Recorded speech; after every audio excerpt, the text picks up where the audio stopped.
Ben écoute, ça fait un petit moment que bon là, en ce moment c'est un peu compliqué parce qu'avec le confinement et malheureusement ces arrêts, ben écoute, ça va.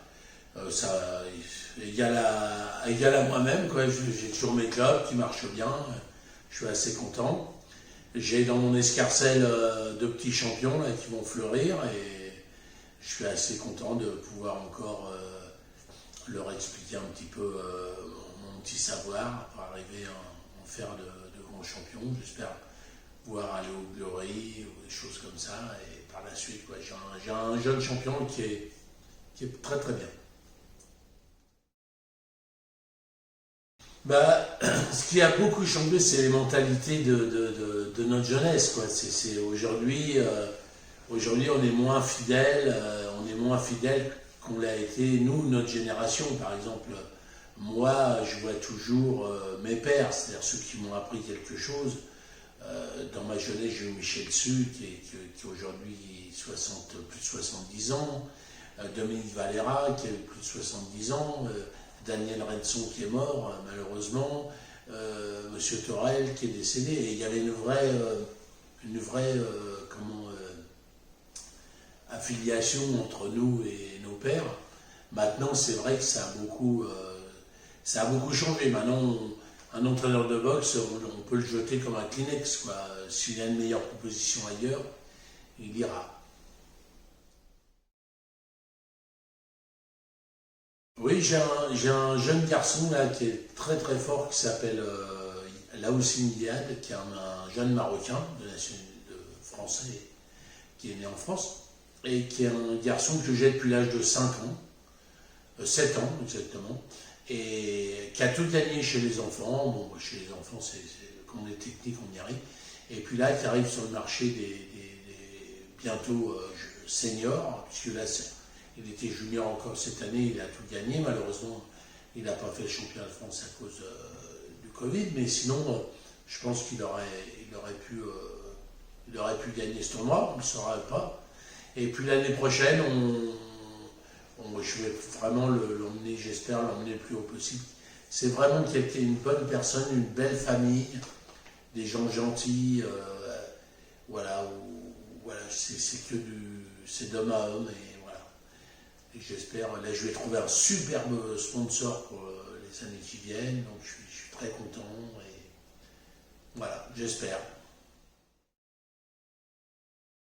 Ben, moi, j'ai cette chance d'habiter dans un petit pavillon à la campagne. J'ai un petit peu de terrain et puis surtout, dès que je sors de chez moi, je peux marcher dans la forêt. Il y a des chevaux, des vaches, des moutons. Voilà, tous les jours, j'allais marcher avec mon épouse et j'ai vécu ce confinement assez facilement, disons. Ce qui m'a manqué plus, c'est le contact, le manque de contact avec mes élèves, le fait d'aller les entraîner, tout ça, ça m'a beaucoup manqué. Et puis le travail également, parce que après je me suis mis là, je suis encore actuellement en télétravail, mais voilà, alors on a gagné beaucoup d'argent parce que je suis je vends de l'hydroalcoolique et tous ces désinfectants et tout ça qui sont utilisés aujourd'hui. Donc forcément, j'ai fait un bon salaire. J'en suis ravi, comme quoi le malheur des uns peut faire le bonheur des autres.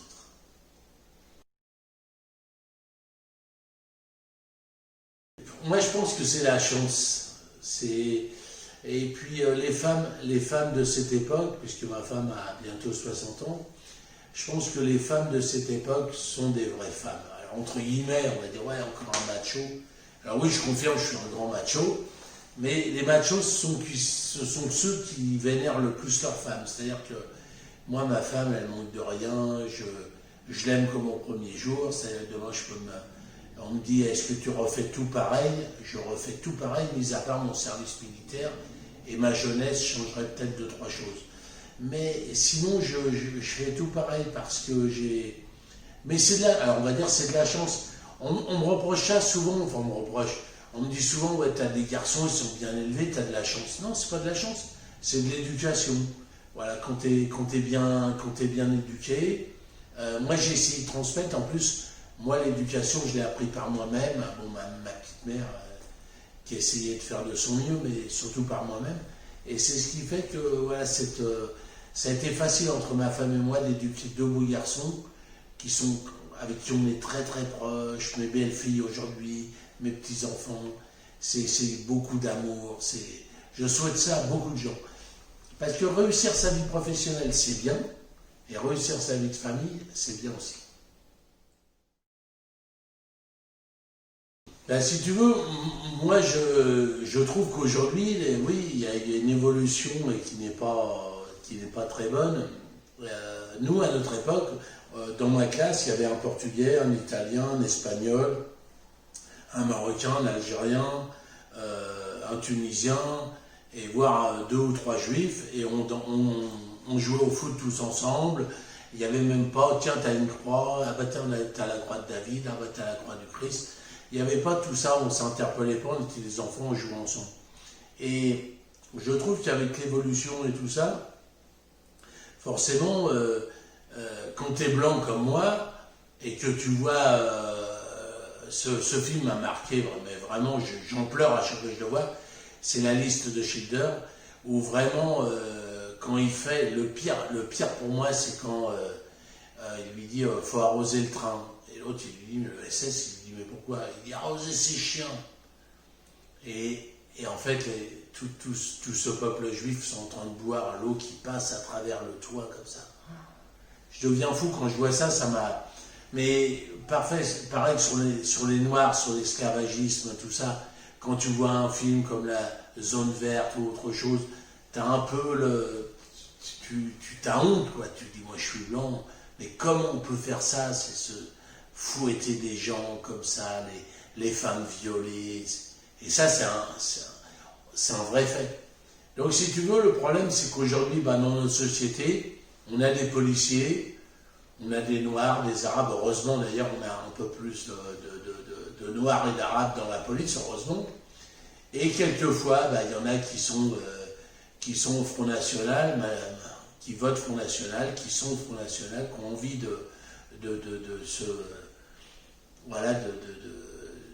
qui sont racistes. Après, je ne sais pas si le Front National est très raciste, mais enfin, c'est l'image qu'il en procure. Mais en tout cas, voilà, le sujet, c'est que ça fait mal au cœur de tout ça. Voir cet homme, là, j'ai vu cet Américain. Bon, après, Adama Traoré, je connais un peu l'histoire, mais bon, j'attends justement qu'on en parle un peu plus. Mais en ce qui concerne ce noir américain, où j'ai vu la vraie vidéo qui est sortie pendant 8 minutes, je l'ai vu de mes yeux, où il demande, il supplie, il veut respirer, il n'arrive plus à respirer. À un moment, il appelle sa mère, et le flic, il a le genou sur son cou, et il le voit mourir, il le regarde dans les yeux. C'est affreux, ça mérite la guillotine, quoi. Le gars, tu n'as pas le droit de faire ça, quoi. Quel qu'il soit. Alors on dit aujourd'hui, oui, il a un bras, c'est un repris de justice, voilà. Tu sais, le jugement dernier, il n'y a qu'un homme qui peut juger les hommes entre eux, donc voilà, je pense que on n'est pas qui juge, mais lui, ce qu'il a fait, c'est vraiment pas bien. Alors je comprends que l'Amérique soit en colère. Après, Adama Traoré, on ne sait pas, il se pose des questions. J'ai regardé sa sœur hier à la télé, elle se pose beaucoup de questions, elle n'a pas de réponse. Moi, je pense qu'il faut lui donner des réponses. Alors moi, je pense que la politique, il devrait, à un moment, ce que disait, il y a un jeune comique black là, que j'ai vu récemment à la télé, il disait qu'il faut que Macron mette ses couilles sur la table. Il serait bien de les mettre parce que ça va polluer la vie de chacun. À un moment, moi je pense que tous les policiers ne sont pas racistes. Et après, il faut savoir pourquoi les policiers sont racistes. Les policiers sont racistes quand ils vont dans une cité, ils se font caillasser, ils prennent des machines à laver sur la tête, ils sont insultés, ils sont injuriés, tout comme les gens. C'est vrai, aujourd'hui on vit en France, il y a des zones de non-droit. Toi et moi, on peut aller dans ces zones de non-droit parce que nous, on pratique les sports pugilistiques, on connaît tous les champions de boxe taille qui pratiquent dans les cités, tout ça. Et je pense que tout ce désarroi, il vient de ces gens qui... Là, j'entends la ministre des Sports qui dit on va sortir... Alors, les sports pugilistiques reprendront quand il y aura un vaccin. Mais arrêtez avec ça, madame. Faites-moi plaisir, arrêtez avec ça. Il n'y a pas de... Quel vaccin? Mais personne ne va me vacciner, moi. Et les gens des cités, vous ne les vaccinerez pas, parce que les jeunes... Il faut savoir que les jeunes des cités, c'est une boule de feu en sommeil. Et demain, ils se réunissent. Vous réunissez à Agnières, Créteil, le 91, le 93, le 94, le 95, l'Île-de-France, et ils vous retournent la ville. N'importe quelle ville, ils vous la retournent. Parce que c'est des enfants, ils vivent en autarcie. Il n'y a pas d'ouverture. Et c'est vrai que le racisme, il existe. Donc, quand vous louez quelque chose, moi j'ai un ami, il est noir, il a la dame au téléphone, elle lui dit oui, je vous loue votre appartement, elle le voit, ah non, il est loué. Alors qu'il y a 5 minutes, elle dit non, non, je vous attends. Parce qu'elle voit, oui, vous avez un nom de français, mais vous êtes noir. Bah oui, madame. Mais ça, c'est intolérable, c'est pas normal. Parce qu'on juge la personne sur sa couleur de peau. Le monde, il est fait d'hommes qui sont bons et mauvais, quelle que soit ta nationalité. Tu as des saloperies dans toutes les races, dans toutes les nationalités. Et il y a un commun entre nous, c'est qu'on a tous le sang rouge. Sinon, Dieu aurait fait le sang vert pour les noirs, le sang bleu pour les blancs, et du sang violet pour les métis. Mais il a dit non, vous aurez tous le sang rouge. Et pourquoi on ne s'est pas entendu? Parce qu'il a dit aimez-vous les uns les autres. Et on n'a pas su faire ça. Parce que déjà, on a du problème avec notre propre voisin. On a des problèmes, hein. Pas moi personnellement, moi j'en ai pas, mais des tas de gens ont des problèmes avec leurs voisins. C'est pas normal. Alors le problème avec ça, je vais te le dire, c'est qu'aujourd'hui, ils ne sont plus crus. Personne ne les croit. Regarde les abstentions au moment des votes, le nombre d'abstentions, c'est colossal. Là, pour les maires, moi j'ai mon maire qui a sauté à Magny-en-Vexin, alors qu'il ne le méritait pas. Mais au premier tour, les personnes âgées avec le Covid ne sont pas venues voter. Il a perdu sa place. Donc si tu veux, le problème des hommes politiques, moi je trouve qu'ils devraient venir sur le terrain. Moi je pense pas que Macron il soit mauvais dans l'âme. Mais Macron il vit dans un monde qui n'est pas le nôtre. Macron, moi je l'emmène demain, on va au 4000, on va traverser des cités, je vais l'emmener dans des familles où il va voir, ils sont 8, 12 par famille, ils vivent tous là, ils mangent ensemble. Mais attention, il y a beaucoup d'amour dans ces familles-là. Peut-être que Macron, il n'a pas ça chez lui, attention. Mais en l'occurrence, tous ces gens-là, ils vivent en autarcie. On leur dit là, c'est votre zone. Alors là, ils vendent de la drogue, là, ils vendent de trucs. Et puis voilà, et puis c'est comme ça nourrit la famille. Et puis... Mais ça, il aurait fallu les disperser, les mettre, que tout le monde soit mélangé ensemble. C'est ça la vraie vie sur Terre. Alors que là, on les a mis dans des... Quand tu vois les 4000 à la Courneuve, quand tu vois dans le 91 à Évry, quand tu vois tout ça, c'est des cités, mais même toi et moi, on aurait du mal à y vivre. Bon, on n'aurait pas de problème parce qu'on s'adapte à tout. Mais ces gens-là, ils ne vivraient même pas une heure. Parce que la vie sur cette terre, alors on est différents, on est tous différents, il y a des très riches, il y a des très pauvres, et ça l'a toujours été, et ça sera toujours comme ça. Sauf que dans la Bible, il est écrit, les derniers seront les premiers, il y en a qui vont avoir chaud à la tête. Alors, moi je peux être très clair ici, je suis très croyant, et la croyance m'aide à être un homme bon. C'est-à-dire que c'est quoi un homme bon? C'est se lever le matin et pas penser du mal de qui que ce soit. J'ai sur cette terre beaucoup de chance, je suis beaucoup apprécié des gens, et je m'efforce d'être bon et de ne pas avoir de mauvaises pensées, ne serait-ce que ça. Lève-toi demain matin et dis-toi, au moins jusqu'à midi, ne pas avoir de mauvaises pensées. Pour beaucoup d'êtres humains sur terre, c'est très compliqué. Pour moi, c'est très facile. On ne peut pas plaire à tout le monde.